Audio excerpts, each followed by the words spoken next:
Gather around, fragile bags of carbon and bad decisions, because today's story is about a god who got punished for the exact same crime most of you commit at work every single day.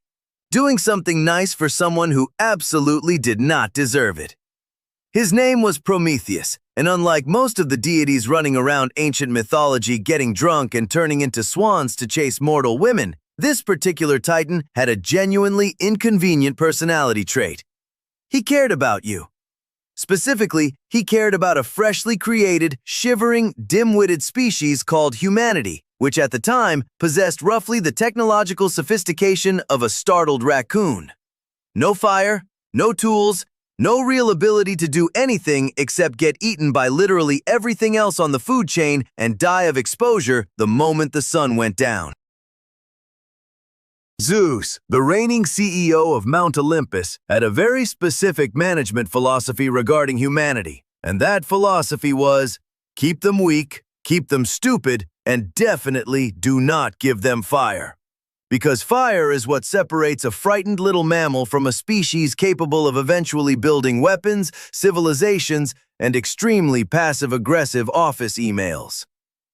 Zeus liked humans roughly the way you like the ants in your backyard. Mildly amusing from a distance, completely disposable up close. Prometheus looked at this situation, looked at the suffering, freezing, perpetually confused species crawling around down below, and decided to do something that, from a pure cost-benefit analysis, made absolutely no logical sense whatsoever. He stole fire from the gods and handed it directly to humanity. Not as a metaphor, not as a gesture, an actual flame smuggled down from Olympus, like a divine version of sneaking a phone into a maximum security prison. And just like that, you pathetic little protein sack suddenly had heat, light, the ability to cook meat instead of gnawing on it raw like malnourished savages, and eventually, several thousand years later, the technological foundation for everything from blacksmithing to nuclear reactors to whatever horrifying AI chatbot is currently giving you life advice. Every single piece of technology your entire species has ever produced traces its lineage back to one titan's catastrophically poor judgment regarding who deserves nice things. Zeus, predictably, did not take this well. If there's one consistent trait across every mythology, every religion, every cosmic hierarchy humans have ever invented, it's that whoever sits at the top absolutely cannot stand it when someone gives the bottom tier any actual power. So Zeus did what any insecure tyrant with unlimited authority and zero accountability does. He made an example out of Prometheus that would echo through every story about consequences for the rest of recorded history.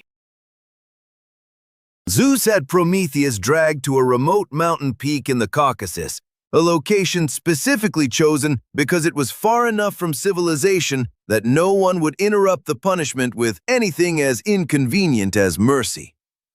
There, divine blacksmiths chained him to the rock with bonds forged specifically so that no force in existence, divine or otherwise, could break them.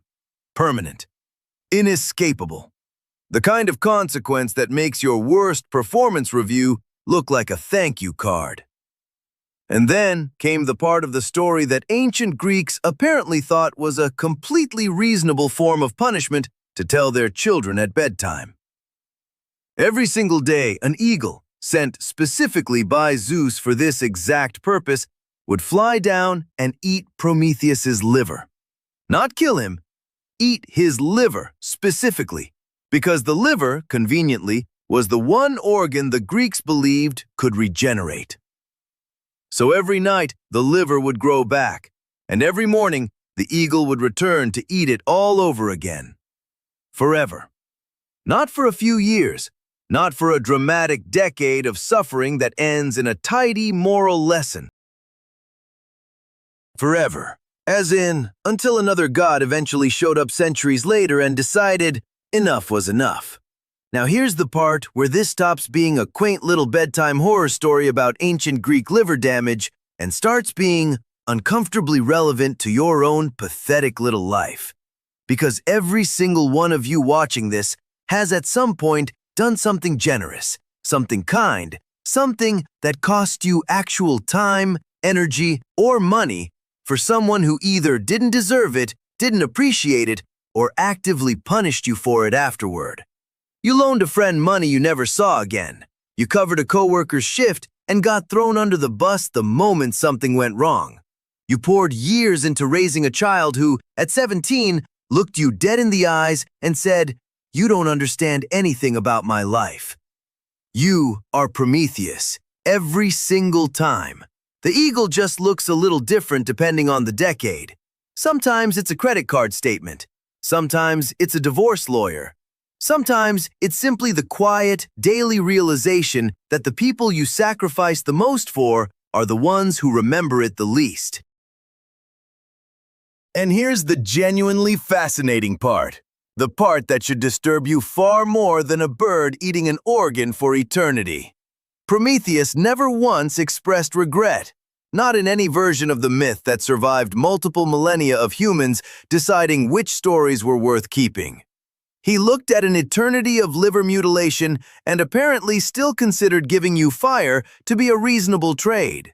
Which means either he was operating on a moral framework so advanced that sacrifice itself was the entire point, regardless of outcome, or he was simply too stubborn and too proud to admit that he'd made an absolutely catastrophic decision.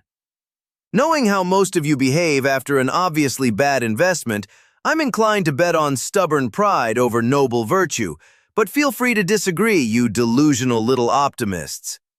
Eventually, centuries into this eternal liver buffet, a demigod named Hercules wandered by, saw what was happening, and, in one of the few genuinely good decisions recorded in all of Greek mythology, shot the eagle out of the sky and broke the chains. Prometheus walked away. No apology from Zeus. No formal acknowledgement that maybe, possibly, eternal torture was a slightly excessive response to a stolen flame. Just freedom, eventually. Granted, not because justice demanded it, but because someone with enough raw strength finally decided the punishment had gone on long enough. And that, mortals, is the actual lesson hiding underneath all that liver regeneration. And it is significantly less comforting than the version they probably taught you in school. The lesson is not that good deeds get punished, although they frequently do. The lesson is not that the universe is fundamentally cruel, although the available evidence is not exactly reassuring on that front either. The real lesson is this: the people who give you fire, who hand you the thing that actually changes your life, who sacrifice something real so you can have something better, rarely get thanked in any kind of timely or proportional manner. Sometimes they get chained to a metaphorical rock for decades, while you, the ungrateful little organism who benefited from their sacrifice, go on living your warm, well-lit, fire-having life without a second thought about the liver currently being devoured on your behalf somewhere in the Caucasus of your own personal mythology. Maybe it's a parent who worked 2 jobs so you could go to college and complain about how they never understood you.